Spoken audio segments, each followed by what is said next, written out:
पप्पाचं दुखायले रे आई पप्पा दुखायले येणं वरी होऊ नये त्याला मग गाडी खाली होती का म्हणलं सांगितलं वरी होऊ दे मला मी पटपट घेतो आण म्हणलं असलं ओढून कांटाळीत बसली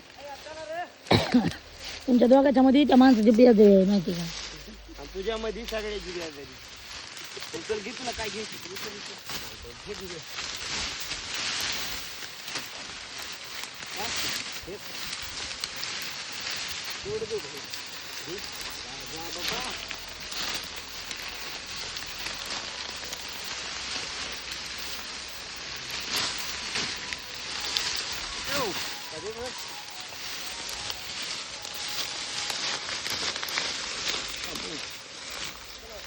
काय चिमके बसायचे काय चिमके बसायचे